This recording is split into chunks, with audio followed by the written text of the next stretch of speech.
오늘은 천지창조의 배경에 대해서 공부합니다. 본문은 창세기 1장 1절에서 2절까지입니다.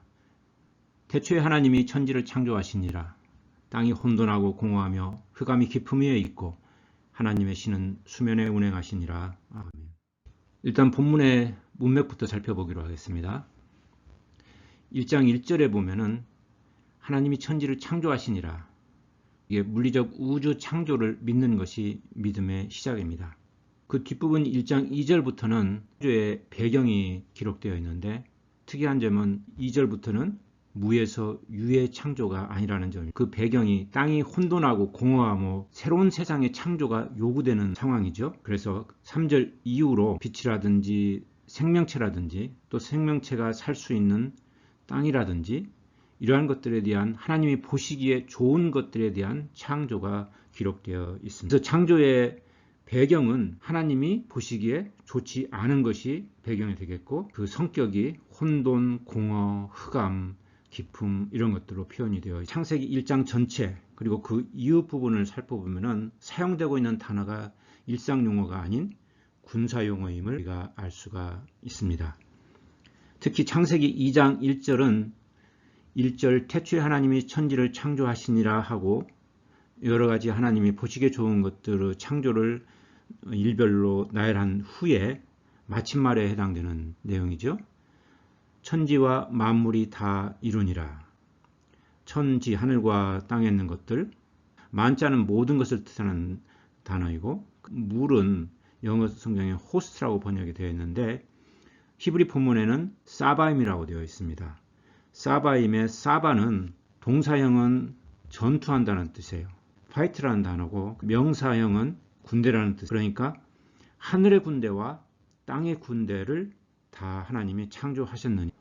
그 다음에 3장으로 넘어가면 이제 그 중에서 아담과 이브가 뱀과의 전투를 시작하는 것이 기록이 되어 있고 창세기 4장으로 넘어가면 아담의 후손들의 전투에 대해서 기록하고. 자, 그럼 하나님이 왜 이러한 방식으로 창세기를 시작을 하셨을까? 이 모든 것들이 창조에 대한 얘기니까 그럼 그 시대 사람들의 천지 창조관들은 어떠한 것들이 있었을까에 대해서 공부를 하기로 하겠습니다. 우리가 알 수 있는 그 시대 고대 중근동 지역 창조 신화를 우리가 고고학적 발견된 것을 가지고 따져보면은 인간의 역사가 기록된 그 초기부터 창조 신화들이 우리한테 알려져 수메르 사람들 그러니까 서기 전 3500년 전부터 서기 전 2000년 전까지 지금의 이라크의 남부지방에 살았던 민족이 수메르 사람들인데 이 사람들이 쇠기 문자, 성형 문자를 제일 처음 발견했다고 그러죠. 수메르 사람들이 밀었던 창조 신화가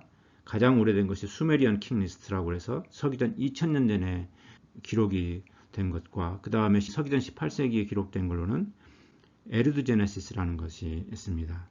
이 수메르 사람 이후에 살았던 그 민족이 아카디안 사람들인데 이 사람들의 창조 신화를 엿볼 수 있는 것은 아트라 하시스라는 그런 창조 신화고 바빌론 사람들의 창조 신화는 에누마 엘리시라는 것이. 그래서 이러한 수메르 사람들 또는 아카드 바빌론 사람들의 지명들이 창세기 10장에도 그대로 등장하고 있습니다.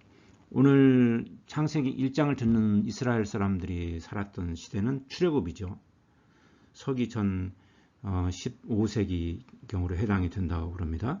그 사람들이 미스라임, 그러니까 애굽에서 가나안 땅으로 이제 들어가서 그 땅을 차지해야 될 시기인데 그 시기에 이 지역에 있던 이름들이 창세기 10장 6절에 보면은 구스가 또 nimnut을 낳았는데 그의 나라는 시날 땅이요. 그랬어요. 시날이 바로 수메르라는 민족을 가리키고 있고 그 다음에 등장하는 것이 또 바벨, 오늘 바벨론 사람, 왕국 사람들이 믿었던 에누마 엘리시 등장하는 시대, 그 다음에 에렉과 아카시오, 이 아카시, 아트라하시스라는 창조 신화를 믿었던 아카디안 사람들에 해당되는 거죠. 우리가 알고 있는 고고학적으로 알고 있는 그 고대 중근동 지역의 창조 신화, 수메리안 킹리스트, 에리드 제네시스, 아트라하시스, 에누마 엘리시 이런 것들이 사실은 실제로 이스라엘 사람들의 출애굽 시기에 그 지역에서 실제로 그 사람들이 믿었던 창조 신화들이 여러 가지가 있었음을 우리가 알 수가 있습니다. 오늘 이 중에서 우리가 특히 주목할 것은 이 바벨론 왕국 사람들이 믿었던 에누마 엘루시, 그에 대해서 우리가 공부하고자 하는데 1849년에 영국의 고고학자 오스틴 헨리 레아드라는 사람이 이 니느웨라는 도시, 모술이라고 그러는데 이라크의 북부 지역에 있는 도시입니다. 니느웨는 요나가 파견받았던 도시죠. 이 니느웨라는 도시에서 이게 이제 창세기 10장에도 나오는 도시인데 니느웨라는 도시에서 발굴을 하다가 점토판 하나를 발굴을 했는데 이 점토판을 해석을 해보니까 그 점토판 어떤 점토판에서 그 시대 사람들이 믿었던 창조 신화가 기록되어 있는데 이걸 그 사람이 에누마 엘루시라고 이렇게 얘기를 했습니다. 그래서 그걸 번역을 해보면은 특이한 점이 그 에누마 엘루시 그 창조 신화 중에 나오는 단어 중에 기품이라는 단어가 있었는데 그 태음이라는 단어입니다. 태음이라는 단어인데 이게 어디에 등장하냐면 오늘 본문 창세기 1장 2절에 땅이 혼돈하고 공허하며 흑암이 깊음 위에 있고 할 때 이 깊음이라는 단어가 이 에누마 엘루시 그 시대의 창조 신화에 등장하는 단어하고 같은 단어예요. 자, 그럼 이게 어떻게 연관이 되어 있느냐? 그 사람들은 이 깊음 태음이라는 그 지역을 어디에다가 연관을 시켰냐면 페르시안 걸프 그 지역에 이 사람들은 뭐가 산다고 믿었냐면은 바닷속에 티아메트라고 하는 뱀의 형태를 한 또는 용의 형태를 한 그 신이 살고 있었다. 근데 그 신이 여자 신이었다고 그래요. 그런데 이 여자 신이니까 남자 신이 있었겠죠. 그 남자 신의 이름은 아부주라는 신인데 이 아부주하고 만나서 이 티아메트가 결혼을 했습니다. 결혼을 했으니까 자식들을 낳았어요. 자식들이 이제 신이겠죠. 신을 여럿을 낳았는데 그 자식들끼리 싸우다가 그 중에 하나가 힘센 자식 신이 있었는데 그게 마덕이라는 신입니다. 그 마덕 신이 자기가 권력을 잡고 싶으니까 무슨 짓을 했냐면은 어머니 신인 티아메트 그러니까 뱀의 몸을 칼로 잘라가지고 두 동강을 해서 하나는 땅을 만들고 하나는 하늘을 만들고 꼬리는 잘라서 밀크웨이 갤럭시 은하수를 만들고 그 다음에 그 티아메트의 눈물이 흘러서 강을 두 개 만들었는데 하나는 티그리스 강, 하나는 유프라테스 강이 되어서 그 티아메트가 살고 있었던 페르시안 걸프로 흘러 들어간다. 이게 그 사람들의 에누마 엘루시에 적혀 있었던 창조 신화예요. 그 시대 사람들이 믿고 있었던 창조 신화예요. 그런데 여기서 포인트는 그러니까 티아메트라는 뱀을 죽여가지고 몸을 갈라서 하늘과 땅과 강과 갤럭시, 은하수와 이런 것들을 만들었는데 그게 마덕이다. 그러니까 창조는 누가 되냐면 마덕이 되는 겁니다. 이 마덕이라는 그 신해를 어떻게 표현했느냐? 그 에누마 엘루시에서는 인간의 모습으로 표현을 했어요. 자, 그러면 이 창조 신화를 에누마 엘루시를 만든 목적을 알 수 있겠죠? 모든 신화는 그 저자가 인간들입니다. 인간들이 신화를 만들 때는 자기가 신처럼 되어서 신이 되어서 다른 인간들을 지배하는 그 욕망의 죄악의 표현입니다. 자, 그렇게 그 시대 사람들은 이 에누마 엘루시를 믿고 마덕 신이 하나님이 아니라 마덕 신이 창조주다. 그러니까 결국은 그 마덕 신의 후계자 또는 후손 그와 같은 그 권세자를 따라야 된다. 이렇게 믿고 살았는데 이 마덕 신의 이름이 어디에 등장하냐면 성경에 등장을 해요. 예레미야 50장 2절에 등장을 합니다. 바벨론이 함락되고 벨이 수치를 당하며 이 벨이라는 것은 바알입니다. 우리가 많이 들어봤죠. 성경에 너무 많이 나오죠. 이 벨이 수치를 당하며 무로닥이 부스러지며 할 때 이 무로닥이 바로 바알입니다. 저기 마덕입니다. 그래서 NIV 영어 성경에는 마덕이라고 그대로 그냥 표현하라고 있고 킹제임스 버전에서는 메로닥이라고 번역을 하고 있고 히브리 본문에서는 무로닥인데 한글 성경에서는 무로닥을 쓰고 있습니다. 자, 그래서 이 예레미야 시대 때까지도 바벨론 사람들은 바벨로니까 에누마 엘루시가 만들어졌던 그 지역이죠. 이제 그 사람들은 이 창조주가 하나님이 아니라 마덕 신이라고 믿고 살았던 거예요. 그러니까 이게 지금 수메르부터 인간의 언어가 기록된 그 시기가 BC 3500년 경으로 따지면은 이 시대는 아주 작은 뭐 한 지역에서 바벨론 한 지역에서 믿고 살았던 것인데 이게 점점 어느 때까지 유지가 되어 있냐면은 오늘 에레미야는 유다가 멸망한 후에 바벨론으로 끌려간 시기니까 BC 700년까지 이게 계속 남아 있었던 얘기죠.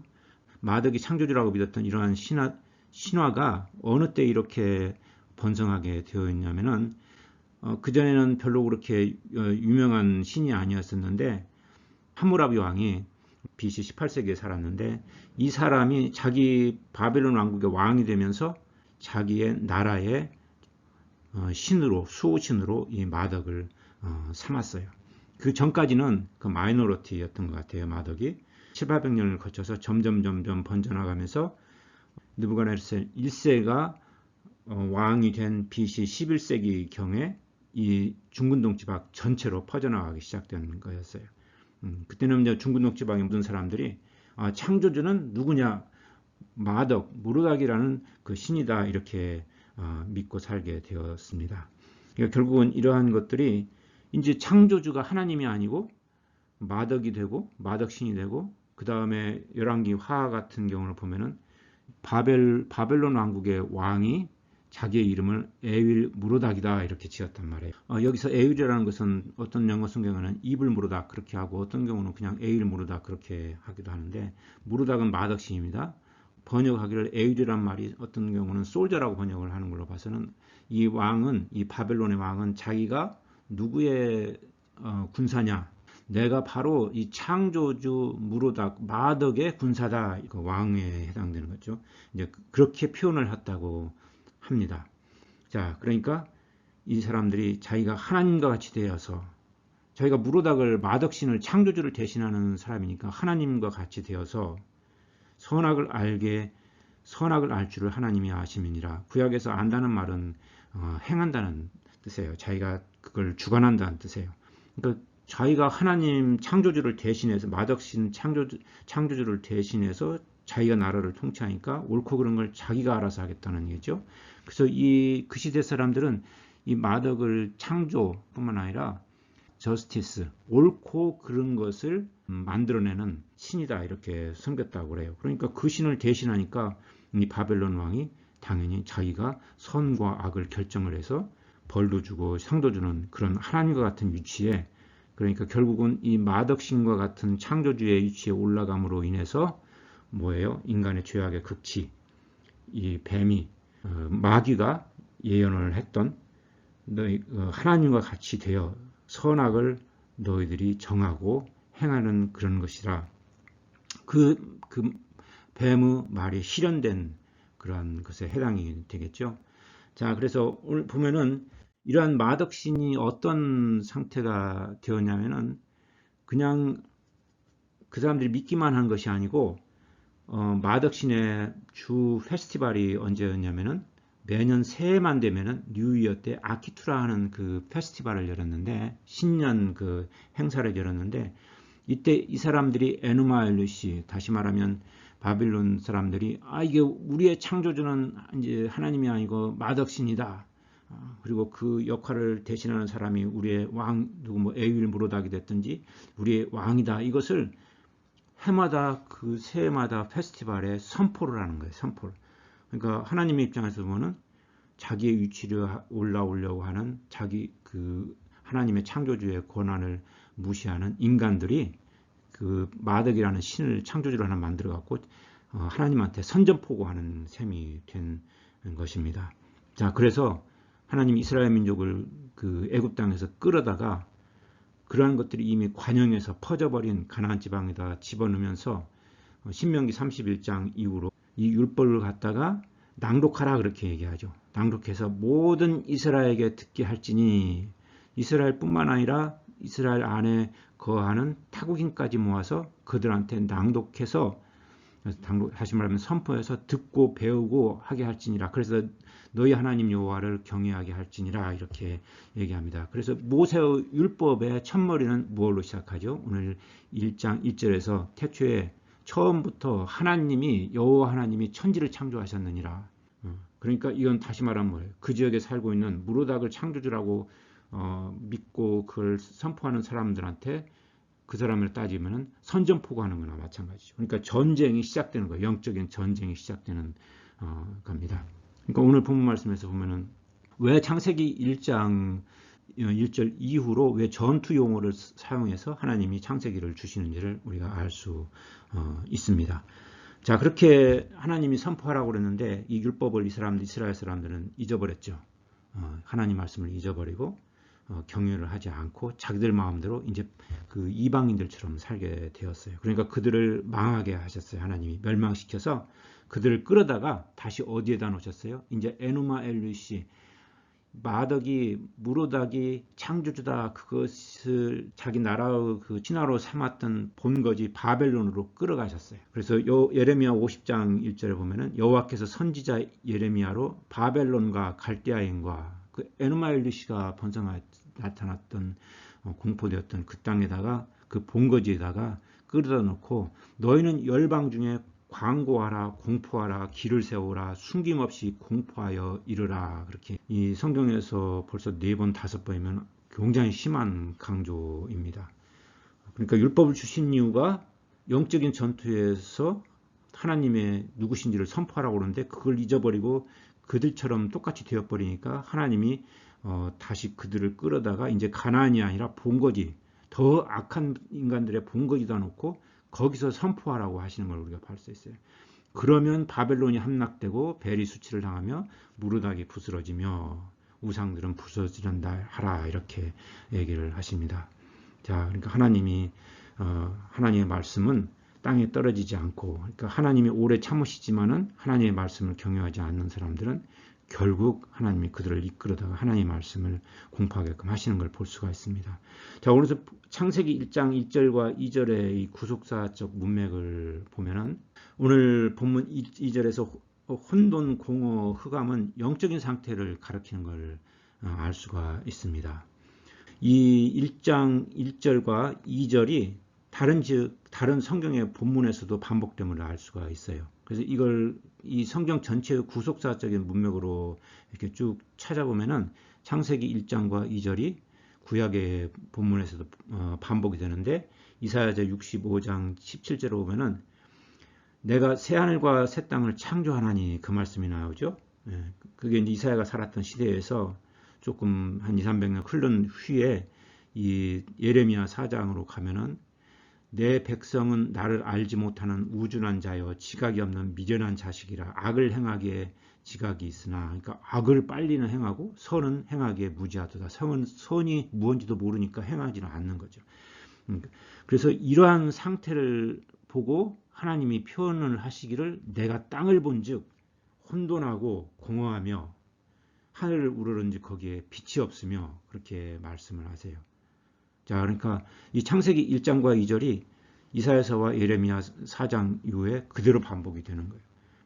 그러니까 이 창세기 2장의 배경은 물리적으로 땅이 막 어둡고 혼돈하고 아무것도 안 자라고 그렇다는 뭐 그럴 수도 있겠지만은 물리적인 그런 암흑과 혼돈과 그걸 말할 수 있겠지만은 오늘 똑같은 그 내용이 반복되는 것을 구속사적인 문맥으로 보면은 이 인간들의 마음이 혼돈하고 공허하고 암흑에 있고 그것을 하나님이 보시기에 내가 땅을 본즉 하면서 평가하시는 걸 볼 수가 있어요. 그래서 오늘 본문 1장 2절의 그 말씀을 보면은 구속사적으로 혼돈과 공허와 흑암은 인간의 영적 상태를 가리키는 걸 볼 수 있고 이러한 것이 사용되는 것은 구속사적으로 하나님이 창조해내신 그러한 세상을 인간들이 가서 타락시키고 그러면 다시 하나님이 심판하시고 그러면 다시 또 창조해서 한 번 더 기회를 주시고 이것이 이제 구속사적으로 반복되는 내용입니다. 아담이 그랬고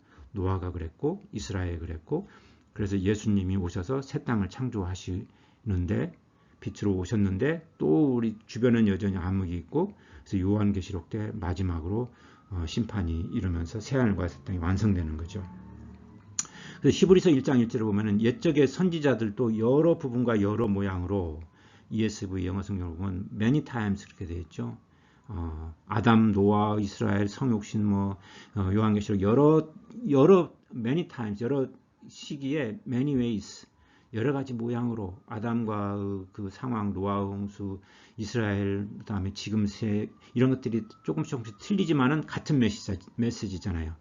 하나님이 창조해서 살 수 있게끔 복을 주시면 인간들이 그 복을 받은 다음에 여호와를 경외하지 않고 인간의 타락성이 해서 타락하고 그러면 또 하나님이 심판하시고, 자, 그러한 그것이 반복이 되는데 창세기 1장도 그 패턴을 따르고 있음을 볼 수가 있습니다. 그래서 예레미야 4장 23절에 땅이 혼돈하고 공허하고 흑암의 원인은 누구예요? 예레미야 그 앞부분에서 악을 행하는 인간들이다 하는 것을 하나님이 해석을 해주고 계시는 걸 볼 수가 있습니다.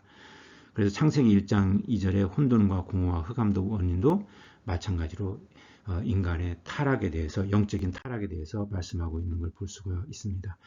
자, 오늘은 다음은 창세기 1장 2절에 앞부분 우리가 공부를 했습니다. 땅이 혼돈하고 공허하며 흑암이 깊음에 있고, 이제 뒷부분 하나님의 신은 수면에 운행하시니라에 대해서 공부를 하겠습니다. 이 부분은 하나님의 섭리하심에 대해서 말씀하시는 부분이에요. 그러니까 창조와 그 다음에 타락과 그 다음에 그 영적인 그 악한 자들을 보면서 하나님이 어떻게 이 악한 세상을 섭리하고 계신지, 다스리고 계신지 나타내는 또 문장이 하나님의 신은 수면에 운행하시니라입니다.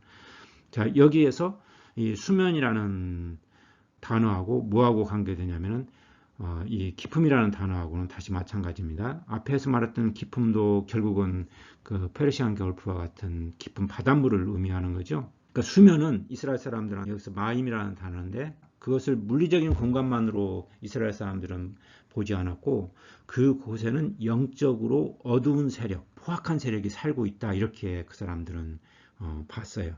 그래서 이 수면 또는 바다라는 그 단어가 성경에 통해서 굉장히 부정적으로 묘사되고 있음을 볼 수가 있습니다. 시편 74편 13절에 보면은 주께서 주의 능력으로 바다를 나누시고 용들의 머리를 깨뜨리셨으며, 용하면 우리가 기품에 살고 있는 티아메트가 생각나죠. 시편 124편 4절에 가면은 그때 물이 우리를 엄몰하며, 뭐 홍수가 났다는 얘기가 아니고 영적으로 어두운 세력들이 우리를 잡아삼키며, 신약에서 부정적으로 표현되고 있죠. 내가 보니 바다에서 한 짐승이 나오는데 그 머리에는 참남한 이름이 있더라.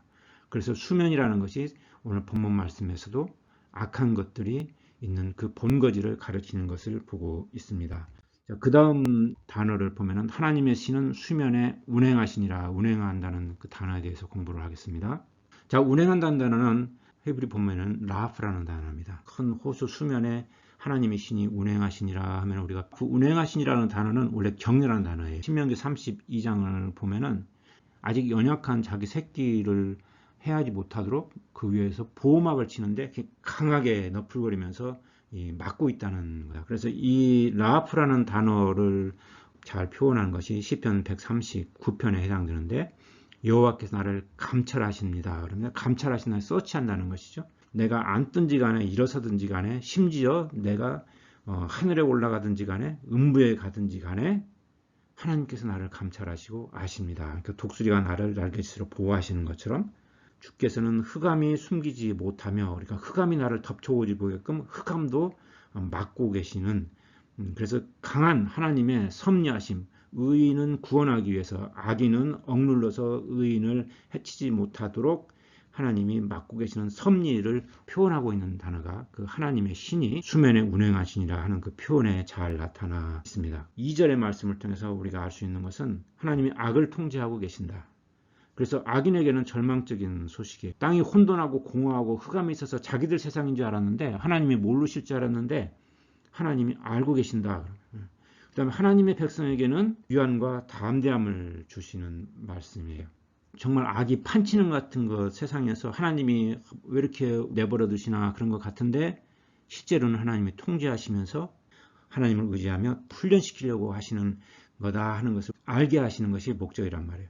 그러니까 이 본문 말씀의 교훈은 무엇이냐면, 하나님의 백성들은 어두움의 세력에 속하지 않아야 되는 거예요. 왜냐하면 그들은 하나님이 심판하시려고 독수리가 날개 치면서 그들을 억누르고 있는 것처럼 하고 있는데, 그 세력에 속해버리면 그건 우매한 자죠.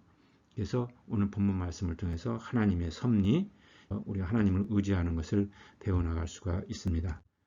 자, 그래서 창세기 1장과 2절을 오늘 본문 말씀을 듣는 사람들의 그 영적인 상황에 우리가 대비를 해보면은 지금 애굽 땅에서 가나안 땅으로 들어가죠.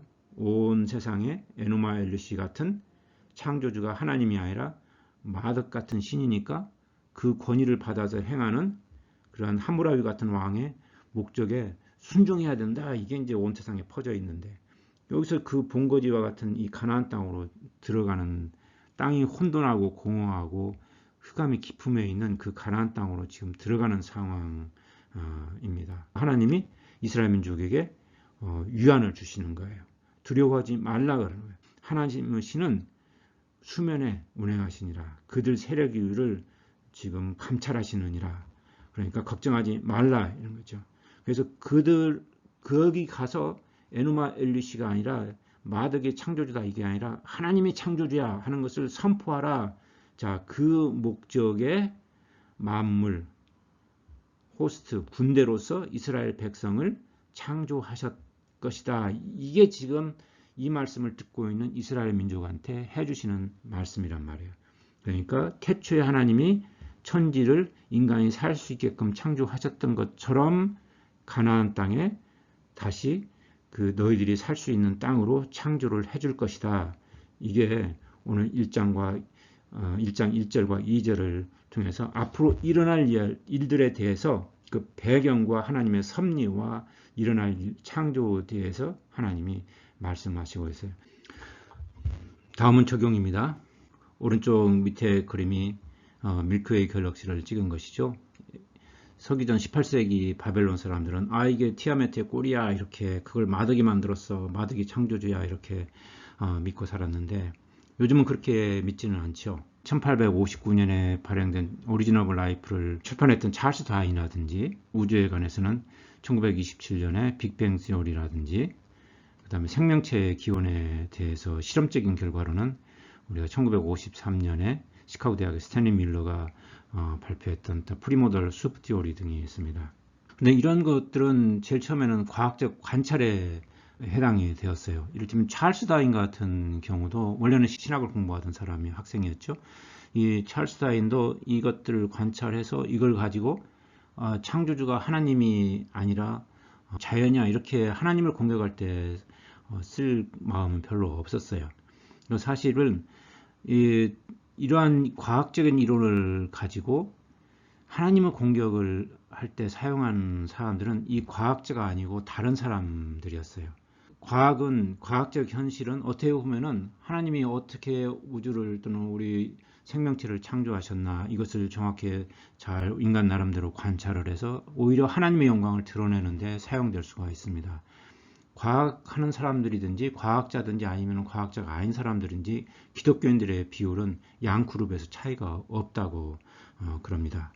그러니까 과학이 문제가 아니고 그걸 이용해서 잘못된 해석을 해가지고 그것을 과학 이외에 하나님의 영역에 넘나드는 사람들이 문제가 있는 것이죠.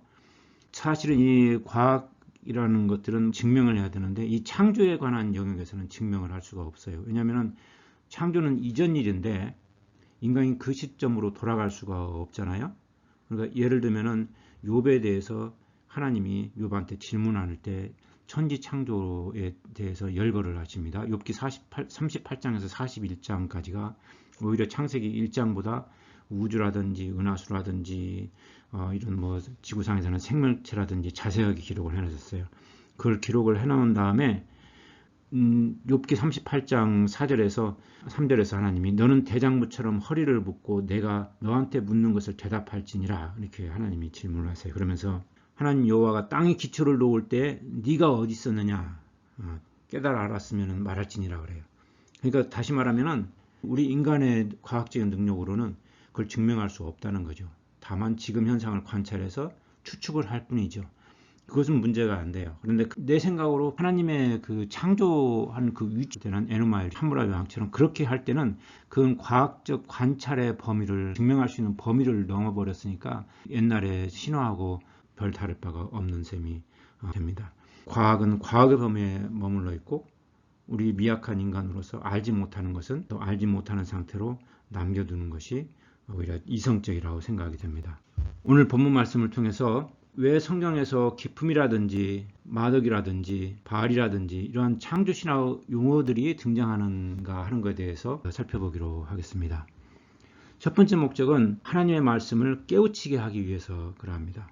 인간은 자신이 관심 있는 것 또는 체험한 것을 예로 들어서 누가 설명을 하면은 그때 정신을 바짝 차리고 효율적으로 알아들어요. 그래서 그 중근동 그 시대 사람들이 수없이 살면서 들었던 그러한 종교적, 문화적 언어를 사용하신 이유가 그러한 신화들이 거짓임을 깨닫게 하기 위해서 그럽니다. 만일 21세기 하나님이 창세기를 써주셨다면 빅뱅, 시간, 우연 이런 것들이 등장할지도 모르죠. 디모데전서 1장 3절에 보면은 신화와 끝없는 족보에 창념치 말게 하려 함이니라 이렇게 얘기를 합니다. 그럼에도 불구하고 오히려 이 불신자들은 고대 중근동 신화 이런 것들이 성경 속에 그 단어들이 등장한다는 것을 아니까 이게 성경이 신화를 짜집지한 거야. 그러니까 믿지 말아야 돼. 이렇게 오히려 주장을 해요. 하나님 말씀이 아니고 성경에 저자는 인간이다. 또 어떤 사람들은 성경을 여러 가지 본문이나 자료나 전승이나 트래디션이나 또 역사나 또 써있는 방식이나 이런 걸 가지고 분석을 해요. 성경 비평이라고 얘기를 합니다. 이 부분은 오류가 있어, 무슨 문제가 있어 그래가지고 그러니까 이 부분은 믿어도 되고 이 부분은 믿지 않아도 돼. 그 성경을 자기가 알고 싶은 부분만 자기 방식대로 골라서 믿는 부분이 있어요. 그런 분들은 성경에 오류가 있다고 지적을 합니다. 그분들은 왜 하나님이 성경을 주셨고 그 세상 사람들이 알고 있는 역사적 오류가 있는 그 방식, 그러니까 세상 사람들이 알고 있는 역사적 오류라는 것이 주관적이죠. 이를테면 함무라비 왕이 자기의 무슨 큰 비를 세울 때는 자기 걸 과장했을 거 아니에요. 그 다음에 또 거짓말로 거기다 섞기도 하고 자기를 부풀려야 되니까 그 함무라비 왕하고 싸워서 망했던 사람은 또 자기 지역으로 돌아가 가지고는 자기가 패한 것은 적게 하기도 하고 자기가 좀 잘한 것은 더 불리기도 하고 그래서 이 인간 사람 그 시대에 갖고 우리가 알 수 있는 역사적인 역사라는 것은 사람들의 주관, 거짓, 허풍 이런 것들이 들어가 있는 오류를 품고 있어요. 그런데 하나님은 모든 사람을 이렇게 말씀으로 불러서 구원하기를 원하세요. 그런데 모든 사람을 다 예를 들어서 성경에 설명할 수가 없으니까 어느 인간들 이스라엘이 됐든지 무라닥을 믿는 함무라비가 됐든지 그런 그 역사적인 사실 그 사람들의 이야기를 성경이 인용을 해서 그러니까 오류가 있는 그것들을 하나님께서 인용을 해서 그것들이 잘못되었음을 우리한테 깨닫게 해주셔요. 그런데 하나님을 믿고 싶지 않는 사람들은 자기들 인간의 그 오류 때문에 생겨난 그것을 성경이 이용을 했으니까 성경에는 오류가 있다. 그래서 하나님 말씀은 믿지 않아도 된다. 이렇게 생각하는 사람들이 있습니다. 그래서 성경에 오류가 있다고 주장하는 사람들은 하나님이 어떠한 방식으로 그 인간들의 오류가 있음을 문제가 있음을 깨닫게 하시는 것을 이해하지 못해서 그럽니다. 그래서 해석의 기본은 믿음이에요. 그다음에 하나님의 뜻을 깨닫기 위해서 그래서 우리가 알아야 될 것은 본문이 쓰여진 그 시대의 언어, 역사, 종교, 문화 등을 우리가 공부를 해야 됩니다. 그러면 이게 참 그 시대 사람들은 이렇게 잘못 알고 있었구나. 그럼 성경에 역사적인 오류를 있다고 누가 주장을 해도 신화가 있다고 주장을 해도 그 사람들은 그것 때문에 성경이 하나님이 기록한 것이 아니다 그렇게 하지만은 오히려 그것 때문에 하나님이 우리한테 깨닫게 하기 위해서 주셨구나 이렇게 알아들어서 믿음이 흔들리지 않을 수 있습니다. 그래서 성경에 있는 단어나 문맥 오늘 우리가 공부한 것처럼 그걸 알아야 되고 그 다음에 구속사적 위치를 우리가 알아야 됩니다. 그렇다면 그럼에도 불구하고 이 고고학적으로나 뭐로나 우리가 잘 알지 못하는 것들이 인간이 아직 밝혀지지 않은 것들이 있습니다. 그럴 때 성경을 해석을 할 때는 하나님의 말씀이기 때문에 그리고 하나님은 선하고 의로우시기 때문에 말씀하시고자 하는 하나님의 구원, 믿음, 소망, 십자가의 사랑, 회개의 용서, 서로 화평케 하려고 하는 그 뜻 안에 벗어나지 않게끔 본문 말씀을 해석을 해야 됩니다. 마지막 결론입니다. 오늘 하나님 말씀은 출애굽을 하는 이스라엘 사람이나 21세기를 사는 그리스도의 사람들이나 다 똑같이 적용이 되는 말씀입니다. 우리는 이제 가나안으로 출애굽하는 것이 아니고 하나님의 영원한 나라 천국으로 새하늘과 새 땅으로 출애굽하려는 우리 그리스도인들에게는 비록 우리의 현실이 가나안처럼 땅이 혼돈하고 공허하고 흑암이 깊음에 있는 것처럼 느껴지지만은 하나님이 그들을 다스리고 계심을, 악을 다스리고 계시기 때문에, 또 믿는 자들을 위해서 새하늘과 새 땅을, 새 천지를 창조하시려고 예수 그리스도가 우리를 위해서 일하시기 때문에 오늘 본문 말씀은 우리한테 큰 위로가 될 수 있습니다. 그러므로 우리가 깨달아야 되는 것은 그리스도인들은 절대로 어두움에, 혼돈에, 공허한 인생에 살지 않고 예수 그리스도의 말씀 안에서 살아서, 성령으로 살아서 이 어두운 세상에 빛이 되는, 그 다음에 화평케 하는 자가 되는, 그리스도의 십자가 사랑을 전하는 그런 그리스도의 군사로서 승리하는 삶을 살 수 있기를 주님의 이름으로 축원합니다. 아멘.